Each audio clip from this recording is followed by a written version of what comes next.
want to welcome you to our October Escribiente meeting. Tonight, we'll have a presentation by special guest Jeffrey Olson from Royal Talens North America. Elizabeth, would you like to introduce our guest? I first heard about Jeffrey Olson at the Calligraphy conference last summer and thought that he would be perfect as one of our presenters for Escribiente. He is an artist and art educator and has been exhibiting his own work for more than 30 years. You can see some of it on his website. Currently, he is the art education director for Royal Talens. Having had a couple conversations with him in preparation for this presentation, I can see why they hired him. So without further ado, I will hand you over to Jeff. That was fantastic. I love that. That's my best introduction ever. Thank you so much for having me, and really a pleasure to be here this evening. It really is a new adventure for me. Elizabeth mentioned the Legacies Conference. That's the first calligraphy conference that I participated in as a speaker. So it has been a wonderful experience for me getting to meet and talk with all the calligraphers and their relationships they have with the materials. And of course, finding all the common interests that we share and of course, the passion for the materials that we both have. In today's presentation, I put together some information on watercolors for everybody. I'm going to talk specifically about some of the new colors and new types of pigments that are available.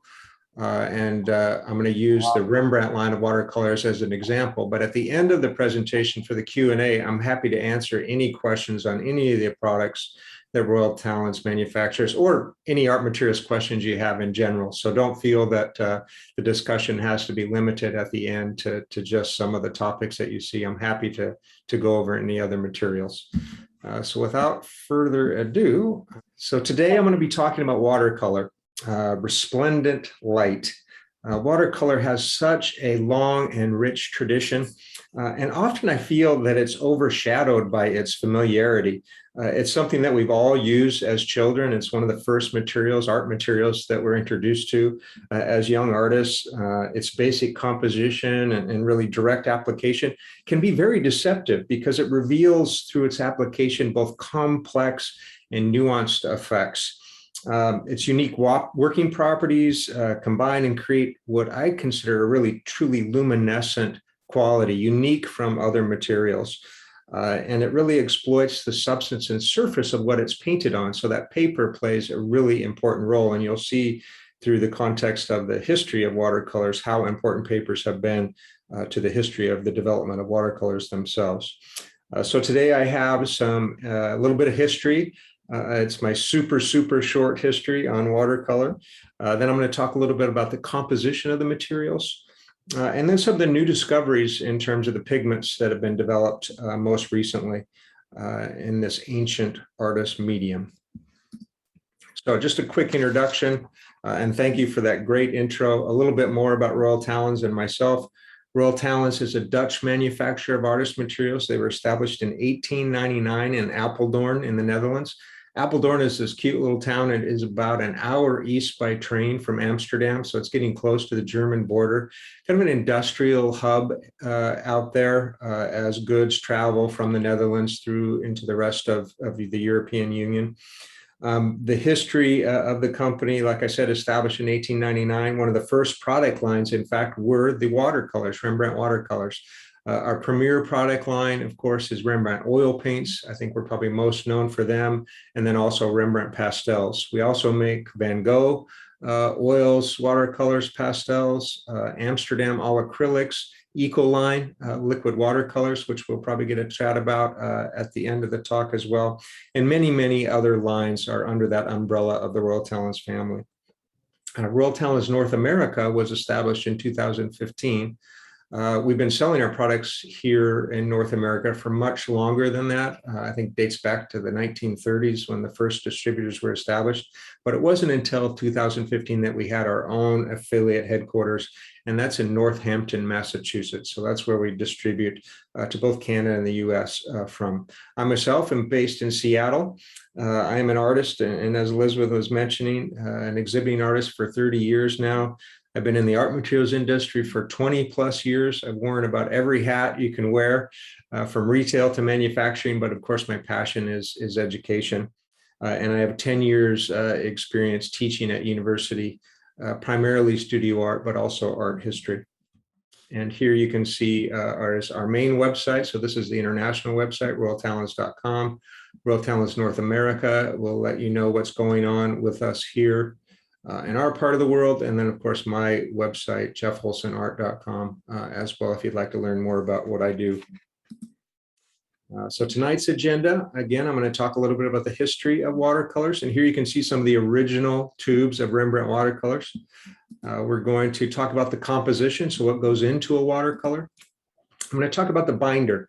Binders are really important, especially to paints, because it's really the binder that gives every medium its working properties or special characteristics.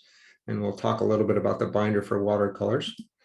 Then I'm going to talk about pigments, kind of give an overview of what pigments are, where they come from, and that'll be a segue into some of the new pigments that are available today to artists. I'm going to talk about some of the features specifically in the Rembrandt products, and then, of course, we'll have our Q&A. So let's get into the beginning. So like I said at the onset, watercolor is a rich and long tradition. You see a couple images here. The Egyptians used a form of watercolor that dates back to 5000 BC. So watercolors are one of the original artist materials, if you will. The composition of the watercolors that they used are a little different than what we do today. They had more adhesive qualities to them, and that was to help them to adhere to the papyrus. The Chinese painting in the back, and I love these landscapes. They began around 4000 BCE, but by the 4th century, in our current era, CE, it was an established tradition, landscape watercolor painting in Asia. And a lot of it had to do with the development of paper making there. And I'll talk a little bit more of that when we get into the European tradition. So you can see these wonderful examples of early watercolor paintings. Then we get to Europe, and it really wasn't until the 15th century that watercolors started to take off. So I mentioned paper making when I was talking about Asia, and it played an important role in the development of watercolors in Europe also. Paper making, the earliest in Europe was around 1100 in Spain. Of course, we have the famous Fabriano plants in Italy and all the paper making there. But also in Germany, Nuremberg was the home of papermaking in Germany. It was also home to one of my favorite artists, Albrecht Dürer.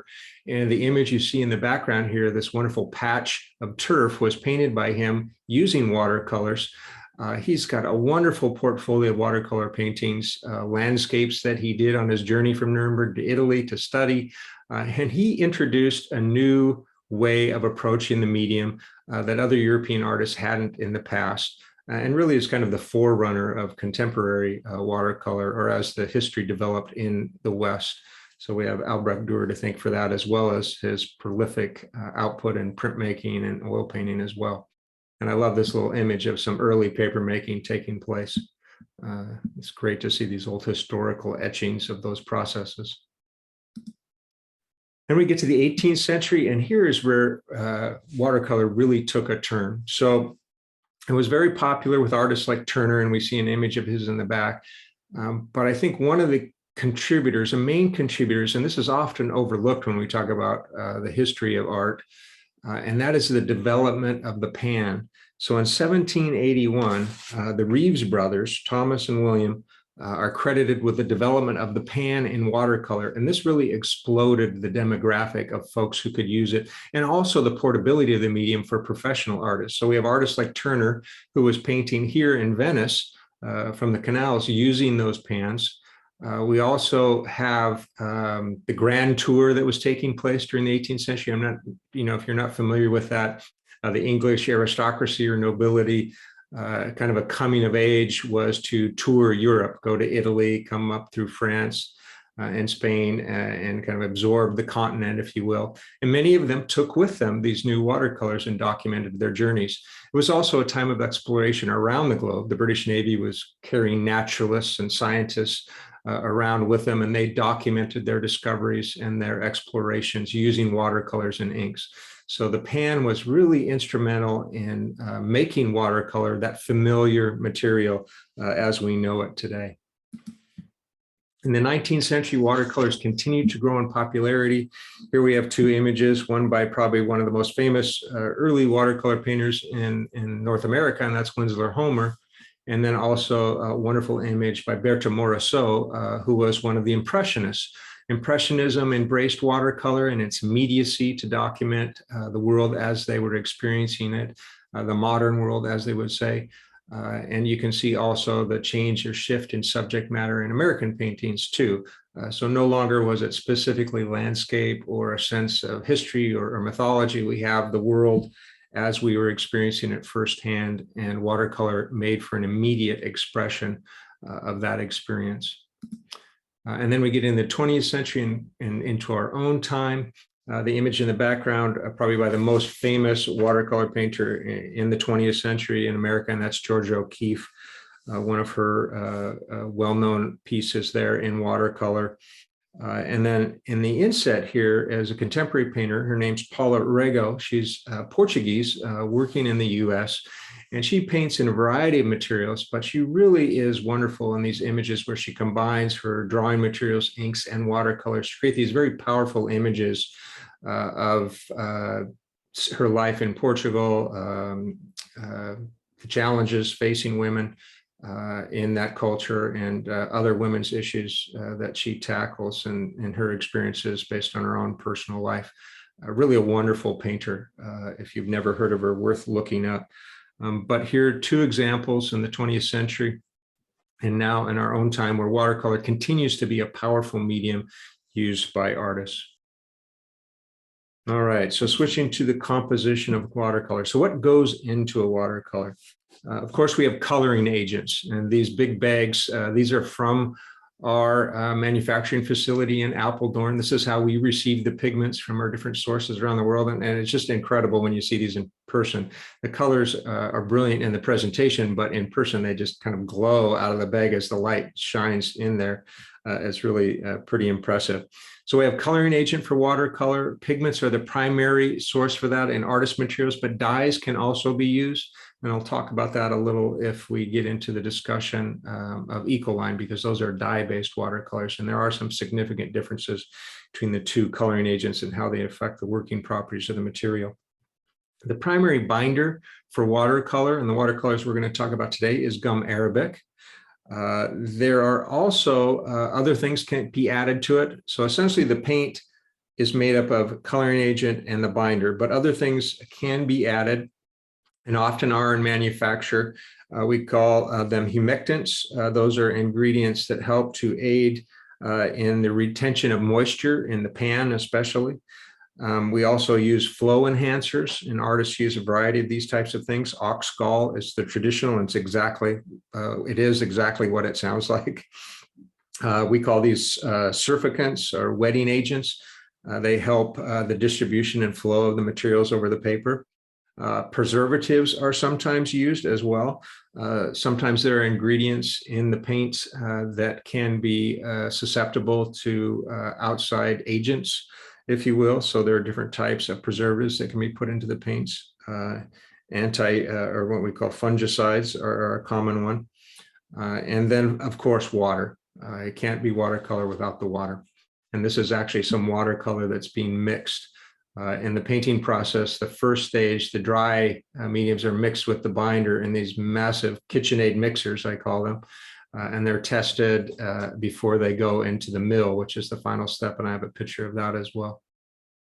All right, so the binder, I mentioned early in the introduction that it's the binder that really gives the material its characteristics, its working properties. And I mentioned gum arabic being the binder for watercolor. Gum arabic is a type of resin. It's actually a tree sap. It comes from the acacia tree, and you can see here the sap is being harvested. by this woman in the picture. Most of the gum arabic that's used in the production or manufacture of artist grade watercolors comes from sub-Saharan Africa. This image is from Senegal. And so these acacia trees are actually scored so that they produce more sap, and that's harvested. So it's been going on for thousands of years, this production of gum arabic in this way. A binder in paint, and this is true not just for watercolors, but for other types of paint as well, serves two main purposes. The first is to suspend the pigment.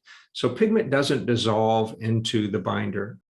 Think of it as sand or pepper, for example. You can put it in water and stir it up, but it would eventually sink back down to the bottom.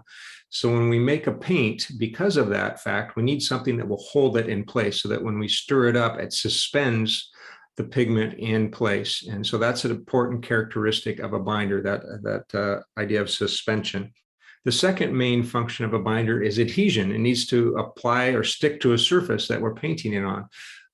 In oil paint, it's linseed oil. In acrylic, it's an acrylic polymer resin. In pastel, it's kaolin, for example. And then here we have the gum arabic, and they all are excellent adhesives. So those are the two primary functions of a binder. In paints, you might add the fact that some paints, binders create a paint film. So it dries to a hard surface and protects the pigments and the surface that it's painting on. But gum arabic is unique in the fact that it does not create a discernible paint film. It actually is absorbed into the paper and leaves the pigment lying on the surface. That's what gives it its special radiance. We're literally looking at the pigment on the paper. It's also what results in the ability to lift the watercolor again, or to re-wet it and reactivate it. So it's permeable as a result of the unique features of the gum arabic. So that is the binder that's used for watercolors. All right, the pigments, the coloring agents. This could be a presentation or a series of them all by themselves. Fascinating subjects and great stories. So this is just going to be kind of the tip of the iceberg, but I wanted to share some of the information behind the pigments just so you have a greater appreciation of what's going into the colors that are being manufactured. So we characterize them in different ways. The first is by origin. So pigments can be either organic, inorganic, or synthetic. So the organic ones, of course, are pigments that are based plants and animals. And this little guy here is the cochineal beetle. It's indigenous to Central and South America. They breed on the underside of prickly pear cactus, and they have been harvested for centuries. The Aztecs used them to create this beautiful red that we call carmine. So if you've ever used carmine, you may have used this cochineal beetle to paint with. Now, most carmine today is a synthetic version in artist materials, so you don't find traditional carmine very often in paints anymore. But carmine produced by the cochineal is still used in the manufacture of food dyes and cosmetic products. So something to think about there. So the cochineal beetle sacrificing its life for the color red. It was super important pigment in the 16th century. The Spanish exported it back to Europe. And those beautiful reds that you see in Baroque paintings of that time period, when we get into the 17th century, late 16th, 17th century, are from this particular source. So those are organic pigments. The next classification are the inorganic pigments, and these essentially are minerals. So the stones or rocks under our feet. Some of the oldest pigments are in fact inorganic. So our oxides, our earth tones, yellow oxide, red oxide, burnt sienna, umber, these are all mineral-based pigments. And probably the most famous comes from this stone. This is lapis lazuli. It's a semi-precious stone. It's mined almost exclusively in the mountains of Afghanistan, although there are some outcroppings in South America. And I think also there's some in Asia, but primarily Afghanistan is where this has come from historically and still today. It creates a wonderful color called ultramarine blue, a color that we're probably all familiar with. It became famous during the Renaissance. Its name was actually, it comes from the Italians, the Venetians. Ultramarine is translated as being from beyond the sea or over the sea. It was very expensive then. It's very expensive now. Lapis is about equal to gold in terms of its value by weight. It was so popular and it's so expensive during the Renaissance that the church actually regulated its use. So only the most established artists with the most wealthy patrons could afford to have it, but you could only use it on particular subjects in the painting as well. So often you would see, for example, the Madonna's robe being painted in a beautiful ultramarine blue. Today, we have a synthetic version, and that synthetic version is much less expensive and allows us all to enjoy this wonderful color. And then finally, synthetic pigments. And in the background, you can see these coils of lead. So synthetic pigments, most pigments we use today have been synthesized, and that simply means that we've altered their chemical structure either by heating them up, so we cook them up, or we expose them or mix them with other chemicals or ingredients, and synthesize them and change their working properties. Sometimes, as in the case of ultramarine blue, we're looking for a less expensive source. Other times, like in the case with carmine, we're looking for something that's more light fast. So there can be different motivations for wanting to synthesize a pigment. But it's not just a modern tradition. Artists for centuries have been alchemists, if you will, and they're always looking for ways to create new colors, or always have been looking for ways to create new colors. Lead white was probably the most popular white in the 16th century, all the way into our own time in the late 20th century. It's still favored by many professional oil painters. Lead white is created by taking coils of lead, and this is an old recipe they call stacking. They would take these coils of lead and they would submerge them in vinegar in these clay pots, and then pack those pots into dung, horse dung or manure, to create heat or generate heat. And what would happen is over the period of several weeks, they would oxidize. And so those lead coils would get this white crust on them. That crust was then flaked off into a bowl, ground up, dried in the sun, and mixed with the preferred binder, in this case, oil paint. But lead white is an example of a synthetic pigment that's been around for centuries. So synthetic pigments are not just modern, but part of the lexicon of pigment making for centuries. So those are the three classifications of pigments by origin. But there's another way that we categorize pigments as well, and that's dimensionally. So we say that pigments can be one-dimensional, two-dimensional, or three-dimensional. And most of these dimensional pigments are formed from using mica as a base. So the mica is a term that's used in the modern paint industry. That's kind of a generic name for a whole group of type of materials. Micas are a group of what we call silicates. So sand is a type of mica. There are numerous silicate minerals that are used and recognized, but most often used is one called muscovite, which is ground into different types of pigment grades. When mica is in its pure form, it's colorless. It can be kind of an off-white, but there are often impurities in it that lend color to it. They can be brown, blue, green, pink, reddish in appearance. The impurities include such other metals like titanium dioxide, which you might be familiar with. It's a popular white. Chromium, iron, aluminum, cobalt, copper, it can be found. So there are a lot of other impurities in there that lend color to the mica. These metals form a surface layer that covers the mica platelets, if you will, and we perceive those as variations of color.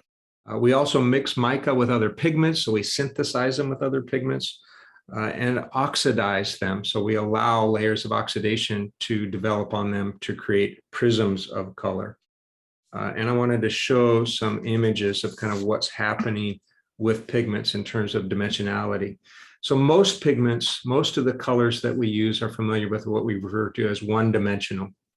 So these light waves come down, hit the surface of the pigment, and the light wave that is reflected or refracted back is what we see and perceive as the color. The other light waves are absorbed into it. So this is how most pigments work in terms of reflecting light, refracting light to the visible eye, to the little cones that are in our eyeballs that perceive those things. Two-dimensional pigments, which are types of these mica pigments that are used, actually reflect light like a mirror does. So all the light waves come back just like you would with a mirror, they all come bouncing back at us.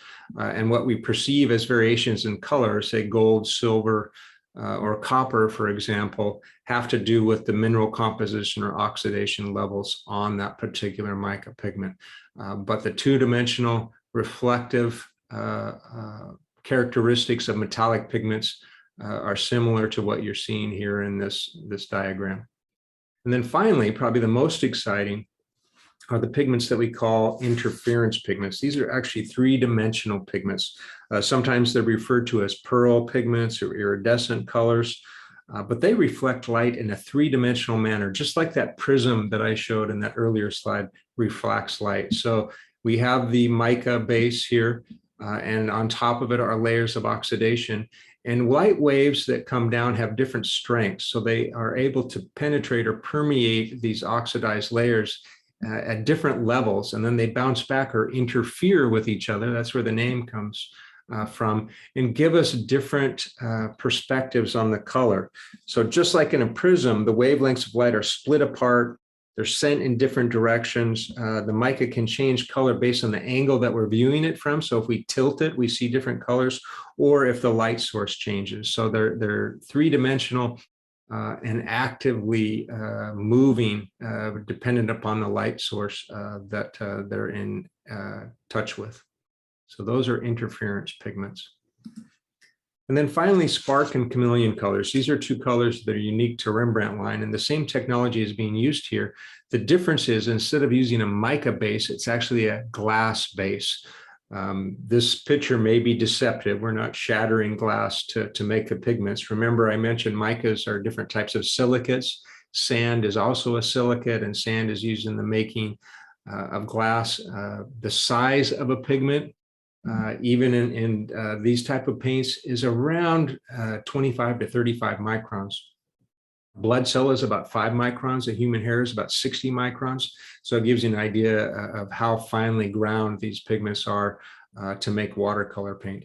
But they have an extra kind of spark and charge to them because of this difference in the base of the pigment. All right, Rembrandt watercolor features. So I wanted to talk a little bit about the line of Rembrandt colors and things you would expect from them if you're using them in your work. So there are 120 colors in the line, over 26 sets to choose from. There's going to be 27 sets. There's a new one that's coming out this next year.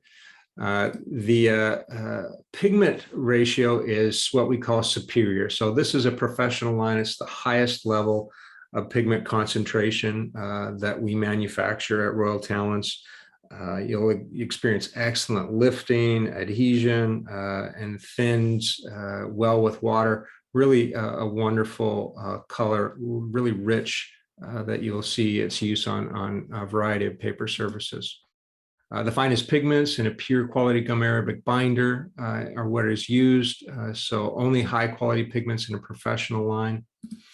It's an extra fine grind on a triple roll mill. So I mentioned the manufacture process. It's first mixed and then it's run through a mill. And if you've never seen a paint mill before, just imagine 3 big rolling pins stacked upon each other. And then that mixture from the vat is poured into the rolls and it's pushed through at the varying speeds of the rolls themselves.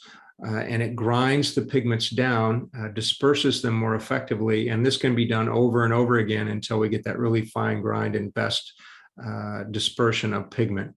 An artist grade paint or a professional grade paint like Rembrandt can go through the mill several times. Student grade paints often only go through a couple times, so they're less labor intensive, and one of the reasons they cost less. It's almost as important as how much pigment goes into it, how well it's milled, how much it's dispersed, and it really affects the overall luminosity and consistency of the paint. All of the Rembrandt colors have the highest light fast ratings. So that's the 3+ signs you would see on the tube. That's up to 100+ years under museum light conditions. So that's an excellent light fast rating, the highest in the industry. The very pure and transparent colors. So for the most part, Rembrandt watercolors are transparent. Some of the newer colors I mentioned, those being the interference pigments, the metallics, those are semi-opaque colors. So they work great on a dark paper surface as well. Exclusive colors. So what that means are colors or pigments that are typically used just in the manufacture of artist materials. So those include colors like cobalts and cadmiums, very expensive pigments. Wouldn't be practical to paint your house cobalt blue or your car cadmium red, but they are available in the Rembrandt line. Monopigmented colors. So there are over 48 monopigmented colors. And what does that mean? So different tubes of paint can use a variety of pigments to achieve a particular color. Of the 120 color range, 48 of them, I had mentioned, 48 are monopigmented. And that means there's only a single pigment used. And this is important because of the way color mixes. You may be familiar with this term, subtractive color mixing. So when you mix two colors of paint together, it's a subtractive color process. Each time you mix it, you subtract light from the equation and the color gets darker, closer to mud, if you will. Tertiary color is another name for it. So having monopigmented colors allows for further exploration and mixture. So you can mix more colors and the color remains vibrant. So having monopigmented colors as your base palette can be really important if you're mixing a lot of colors. They're formulated for consistency and ease of use. So this is a manufacturing principle. Not all manufacturers do this.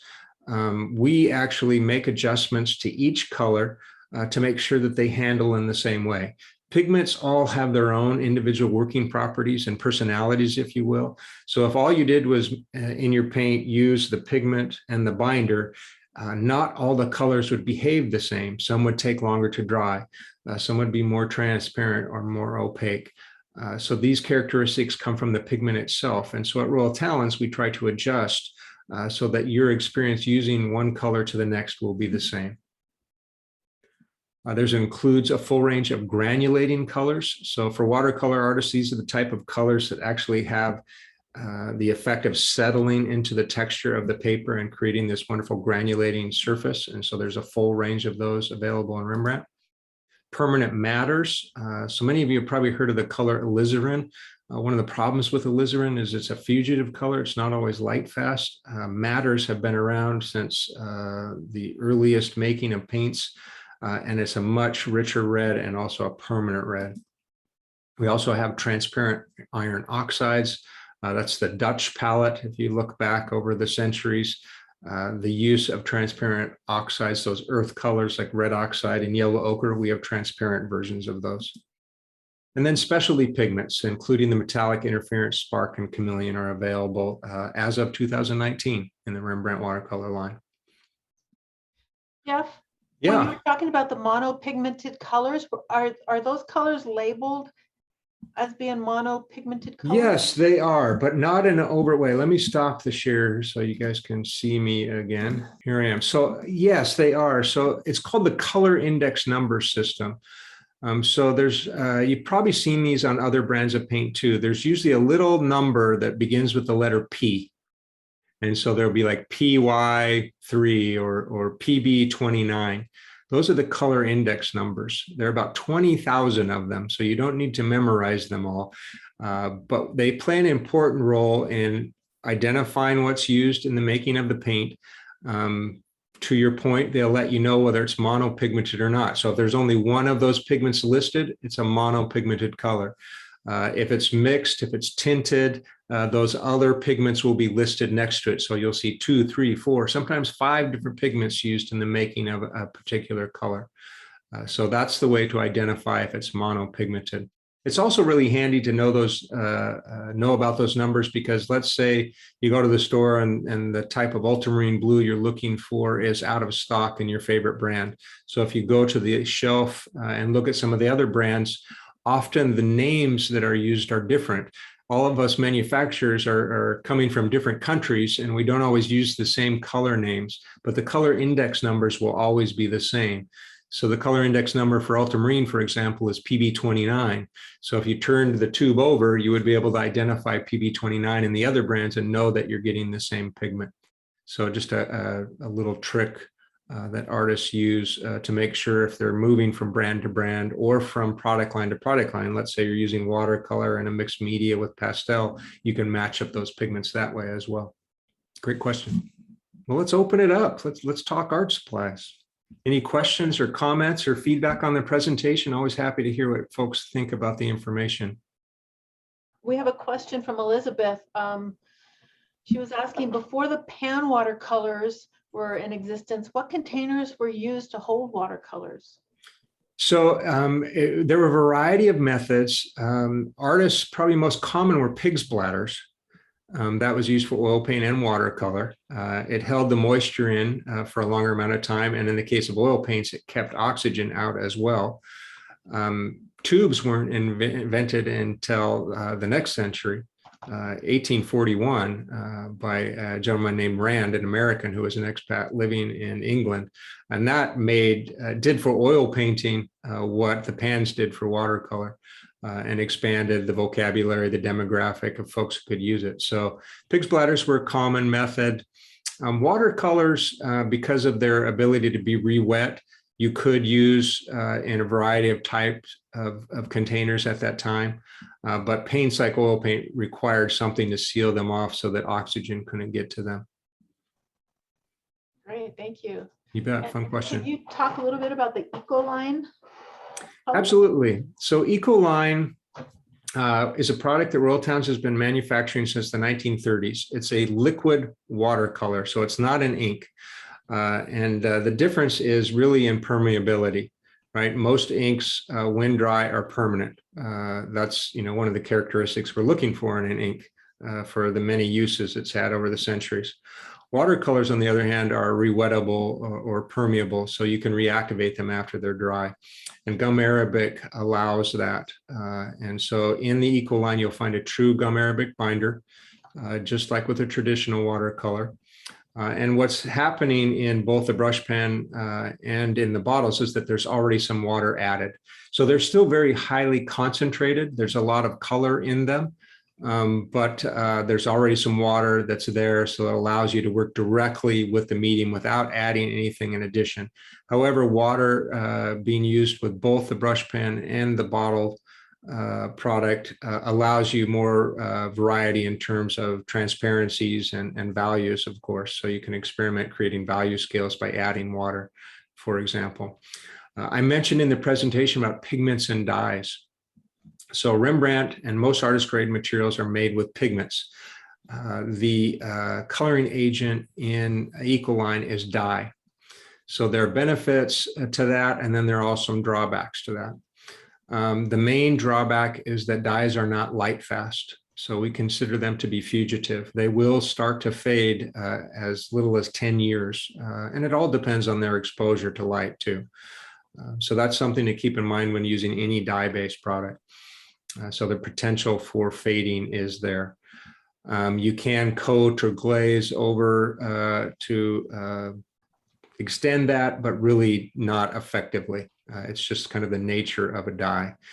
The positive side of dyes is the color is much more luminescent. It's much brighter, much more vibrant.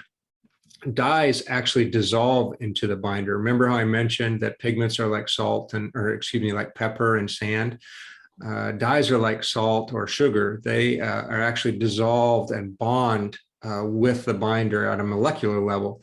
It's one of the reasons they're so wonderful for use in dyeing fabrics, because they actually, bond with the material that's dyed, where pigments still are kind of sitting on the surface. So dye-based colors can be much more saturated, and their adhesion is much better. They don't re-wet quite in the same way. They are permeable, but not to the level that a pigmented color is.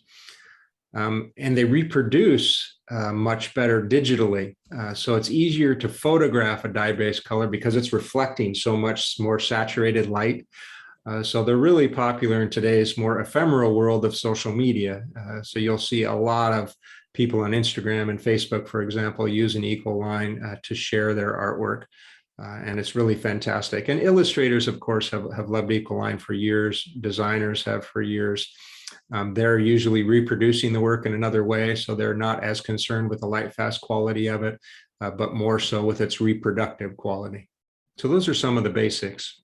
It's a wonderful, paint to work with. If anybody has tried it before, you're probably familiar with these working properties. It just glides onto the paper, especially a plate surface like a Bristol or something smoother, like a hot press watercolor paper. There is an Ecoline paper that's manufactured especially for it, and it does have kind of a smooth plate surface, much like an illustration board versus a true watercolor paper. But they work great on watercolor papers of all types. Was there anything specific on the Ecoline anybody had a question of? No, I have a question on binders. Mm-hmm. So often I've opened a tube of gouache and there's a gunk, there's binder coming out first. So does that mean that the tube is set there so long that it's separated and I need to make sure to add gum arabic back after I get that initial gunk out? It depends on the brand of gouache, because not everybody uses the same combination of binders, and that can affect the working kind of surface or texture. So if it's a gouache that's using primarily gum arabic, that's probably what's happened. Some oxygen has got in there, some air has got in there. The gum arabic has started to kind of solidify. So yeah, adding some water or some kind of flow enhancer back into it to reconstitute should be fine. Talens gouache and some other gouaches use a product as a binder called dextrin. It's actually potato starch. And it is what we call thixotropic. So it will actually thicken in the tube. And when you squeeze it out of the tube and start to mix it with your brush, it starts to loosen up and become very fluid. So it's part of the nature of the binder itself to be thicker in the tube and then more pliable as you start to manipulate it with your brush. And of course, as you add water to it. So it would really depend on the brand, but most gouache does have a primarily gum arabic binder. So it's probably just a matter of reconstituting that gum arabic. Okay, and the watercolor that's using honey as a humectant, are they using real honey? They are using real honey. Yeah, yeah. I've worked with watercolors that have honey in them. I find them to be a little sticky. No pun intended there, but they do have kind of a tacky feel as you're using them. But it does work well to retain the moisture. Some people will add it actually to tube color to make their own pans, and it helps them re-wet more easily. It also acts as an antibacterial, so it helps prevent the growth of fungus and other bacteria in the paint. So it has kind of a dual purpose there. So it can do some real positive things, but it will change the way that the paint handles and feels. So that's just something to be aware of if you want to give it a try. A lot of people who make their own watercolors use honey in the mixture for that reason. So it's an option. It's kind of fun to experiment with, for sure. Wouldn't that attract bugs to use honey? It's possible, right? Depends on how much honey you put in there.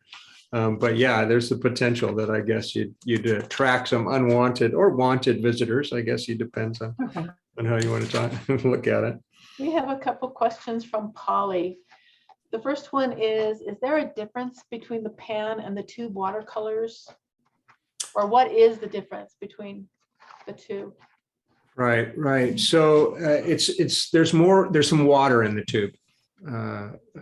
All of the water is evaporated out. All the moisture is evaporated out of a pan. So you will find some water in the tube. Also, tubes often can have a little more flow enhancer. That's where you might find some more of the humectants. Usually a type of glycerin is used to keep the paint in the tube a little more fluid and easier to squeeze out. But with higher end, like Rembrandt watercolors, it's not that significant of a difference. There's much more of a unified consistency in terms of the formulas than you get when you start to go down the scale. For example, you can use the tube colors in Rembrandt to create your own pans without any problem. And you'll find that the pans re-wet very well. And that has to do with the purity of the gum arabic binder. Really easy to use. Great question. Her next question was, you mentioned a type of paint that accentuates the texture of the paper. What was that? Those are granulating colors. So there's a series of granulating colors. If you go to the Royal Talens website and look at some of the sets, they'll be listed as granulating colors. And they're usually, remember I talked about the different types of pigments? They're usually inorganic pigments, so mineral-based pigments that are granulating. And the pigments have a certain weight to them. And when you're painting, for example, on a cold press paper, which is a textured type of watercolor paper, those pigments tend to settle into the puddles or pukas, if you will, of the paper and create this kind of speckled or dappled surface. And we call them granulating for that reason. So it's little granules of color. And it creates some wonderful surface textures and effects. Whether you're painting representationally, you want to make the illusion of a brick wall or something like that, or even abstractly, just to add a little more expression or expressiveness into the mark making. And I can see in calligraphy where it might be interesting to see too, as those colors granulate and create different types of light effects throughout the mark making process. So definitely be worth a try. Yeah, watercolors are usually broken into two groups. They're staining colors and granulating colors, and it's based on the characteristics of the pigment.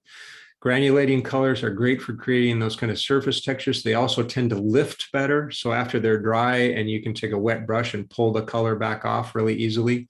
Staining colors are really great for bleeds and consistent washes of color, really smooth surfaces, but they tend to stain the paper a little bit more and a little harder to lift.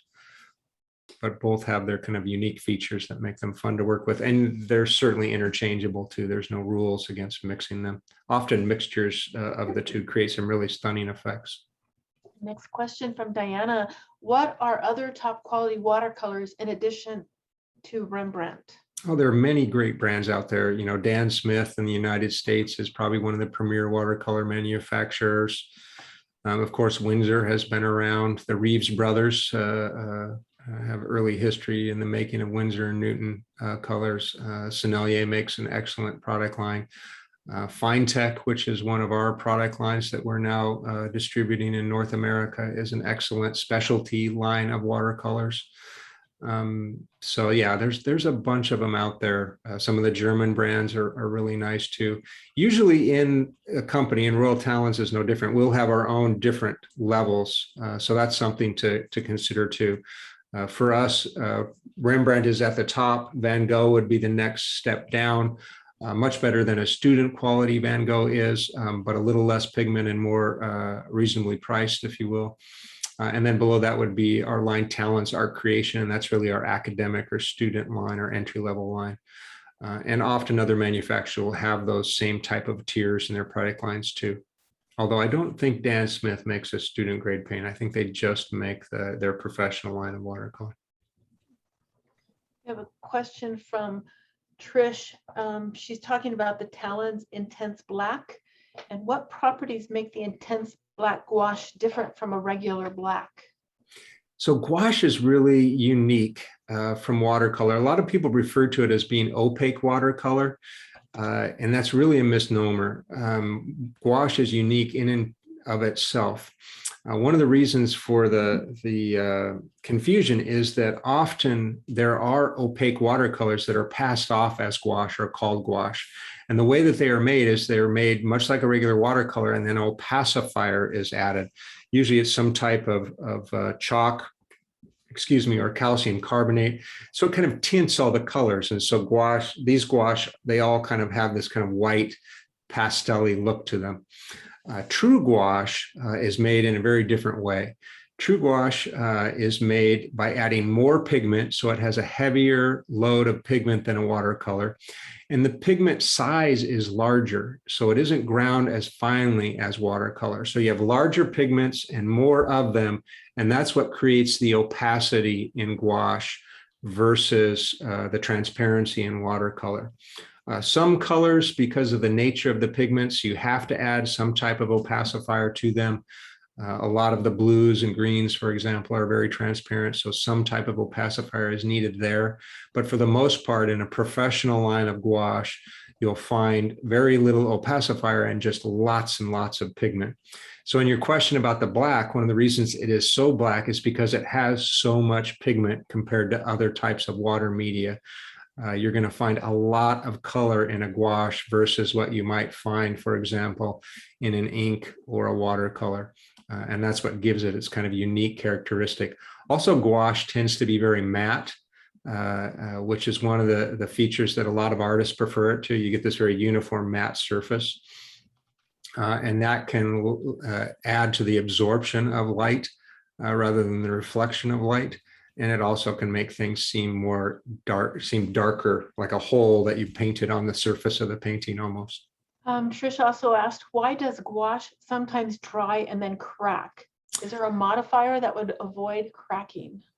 So because of the way it's made, because of all that pigment, it does create a different type of surface. So even if there are different binders that are used for gouache, there's the dextrin I mentioned, and also the gum arabic, and they do dry a little bit differently from each other. But because there's so much pigment in there and the pigment particles are larger, if you layer gouache too thickly, it has a very brittle paint film. Remember, it's the same binder that's used in watercolor, and in watercolors, it absorbs into the surface. So in a gouache, it doesn't absorb into the surface, it's kind of sitting on top, and that makes it very brittle compared to other paint films.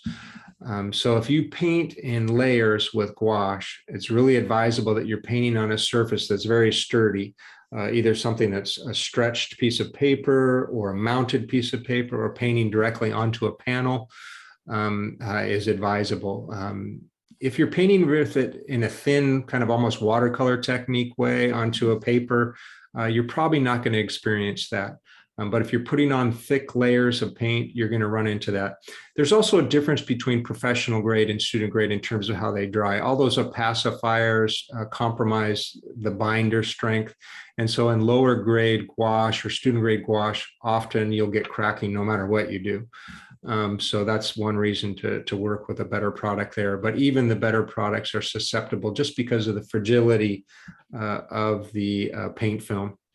So if you were going to make your own watercolor, what would be your recipe? My recipe for making it? Oh man. So I do some different things in my studio when I'm making colors or wanting to augment colors. Sometimes I'll use actual pigments, but I use pastels very often, Rembrandt pastels. I will crush up the pastel and then add that into a binder directly or into another paint color. And they work really wonderfully with watercolors. So I'll take a pre-made watercolor, for example, and add or crush pastel into it to create a really fantastic granulating color. As far as the ingredients that would go into the watercolors that I'm making, most of it is just the gum arabic, the pigment or the pastel. I use a fluid gum arabic, so I'm not trying to crush up and manufacture, cook up, if you will, it from its crystal form. That's too much work for me. So I'll just use it from the bottle and add my pigment directly to there. But it's really rare for me to do that. Sometimes I'll add a little glycerin. I don't use honey. I'll use glycerin instead. It's a little less messy and a little more convenient. I've added clove oil before to watercolors as an anti-fungicide. I've noticed that in the colors where I'm messing around and mixing things, they're more susceptible to growing things on top of the surface. So I'll just drop a little clove oil in there sometimes for that. I paint primarily though with acrylics. So I don't do a lot of paint making myself anymore. When I was painting more with oils and watercolors, I was much more experimental in the things that would add to the paint. What I do with the acrylics though, is I put a lot of paint down and a lot of surface, and sometimes I'll use mixed media techniques as a result there. But no, that's a great question. I haven't been asked that before. It's just that our last presentation, we got formulas for making stuff. And so when you said that people make their own watercolor, I thought, hey, maybe you make your own watercolor. Nope. I'm not that into the watercolor as I am into some of the other mediums. My expertise is certainly in the acrylic range. I was trained as an oil painter, and throughout my career in the art materials industry, of course, I've experimented and explored, probably everything that's out there. But I don't have any formulas of my own for watercolor. I always find it fascinating though, and I always learn so much when I run into people who are taking that deep dive into making their own paints, whether it's watercolors or oil paints or even acrylics for that matter. There are binders out there now that you can mix your own colors and acrylics as well, but it's always fascinating. Artists are alchemists still, right? We're always exploring, trying to find new ways to create new effects in our work. So in your mixed media work, would you start with acrylics and then layer the watercolor over that? So if I'm using watercolor and acrylic together, I typically will start with watercolor. I don't start with the acrylic. The acrylic creates a surface on the canvas for me or on the paper, regardless, that resists the watercolor. So I'll put in the watercolor first, or I'll do wet into wet techniques. So where the acrylic and watercolor are mixing as I'm painting. I don't do that too often. I'm usually adding a little watercolor in when I'm creating some initial washes that I want to build color up over the top. So I'll do some watercolor techniques there where I'm adding a little bit of watercolor into the acrylic. The acrylic is pretty versatile on its own. I usually only do that if I want to, because you have to thin out the acrylics to get that effect. You lose the pigment concentration. So adding a little watercolor to it kind of beefs that up again, gives you a little more color. And then you're not worried about, or are you worried about sealing the first watercolor wash before you work with the acrylics? Not really, because the acrylic, since I'm working wet into wet, and even when I'm brushing over, if any of the paint underneath the watercolor comes up, to me, that's kind of the characteristic or what I'm going for. I like those kind of spontaneous effects that happen when you're moving wet into wet. And then as I build the acrylics, it kind of becomes a moot point after that. It's all sealed in under that layer of plastic. Do any of you use acrylic inks in your work? Yes. Yes, we Yes. do. How do you find those compared to gum arabic based or traditional inks? They're great. You just have to clean your nib a lot more often. Usually I wouldn't use my very best tools, just, in case, or I use a tool where it's easy to get in with a toothbrush and clean it out. Mhm. Handmade cola pens are great because they're cheap and easy to make, and you can make a bunch, and if they get gummed up, it doesn't matter. But an actual nib costs $2, so it's not the end of the world. But we have a lot of us do use some tools that can be quite pricey. So Sure, that makes sense too, because the acrylic does dry and is not as permeable as the others. I can totally see that. Yeah, you sometimes have to add a little water, make it flow better. But there are some nice acrylic inks that are definitely worth using. And there are times like when we do weathergrams where we hang them on paper, pieces of paper from trees, and they're left out to the elements during the monsoon season. And those inks have to be waterproof because they're up for a year or two until they fade away. Actually, the ink lasts longer than the paper. Yes, acrylic is wonderful in that regard. Somebody was talking to me about it, and I mentioned them, they were worried about archivalness. And when you put acrylic on something, you make it archival. It lends its qualities to the surface and make that surface stronger and more durable. Yeah, and they're also pretty versatile. I've been using them recently for screen printing even. Oh yeah. Yeah, because you just put the transparent base in with them and you get all these lovely transparent colors and makes it I like to use them in my painting process. I mean, they're really a hyperfluid, highly pigmented acrylic paint for all intents and purposes. So it's really easy to add them to mediums to create different effects. And sometimes I'll mix them right into the paint I have on the palette to create really saturated color. The Amsterdam inks come in the small bottles like the Ecoline, but they also come in large bottles too, with little nozzles that you can spray and squirt and add color. And I found them to be a really nice addition to my acrylic painting palette. Okay, are there any other questions for Jeff? This has been great, you guys. Thank you so much. I appreciate the questions. This has been an awesome presentation. We really appreciate it. I know I've taken several pages of notes. That's so much awesome information. Well, feel free to, share the video again. And I might take an opportunity to invite you tomorrow too to our Facebook page, Royal Talens North America. Royal Talens NA is how it's listed. We are having one of our Creator Studio Live episodes. It's going to be at 10 a.m. Pacific time. So I think that's 11 a.m. your folks' time. And it's going to be a live presentation on fine tech.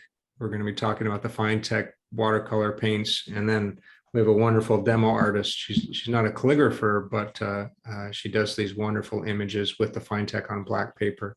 So I'm going to talk a little bit about the paint, what goes into it, what are some of the things that make it unique, and then she's going to do a brief demo. So if you're interested in fine tech at all or have used it before, please join us. Yeah, so they all are recorded. So if you go to our Facebook page and go to the video section, you'll see or have access to all of the episodes. I think we have over 80 now that we've done in the last 18 months during the pandemic of live, mainly interviews with artists, painters. We did have some wonderful calligraphers on. Young-hee Chung was on recently. Liz, what was Liz's last name? I can't think of her right now. She's a wonderful modern calligraphist out of Vancouver, British Columbia. And then another woman named Jennifer Song. All three of them really wonderful calligraphers and instructors. And there are episodes where we did interviews with them and some demonstrations as well. They're in that library. So if you're interested in that. But yeah, all those are available to see. And as soon as they're done broadcasting live, they go right into the feed. So you can watch them at your leisure. All right. Well, thank you so much, Jeff. You bet. Thanks all for having me.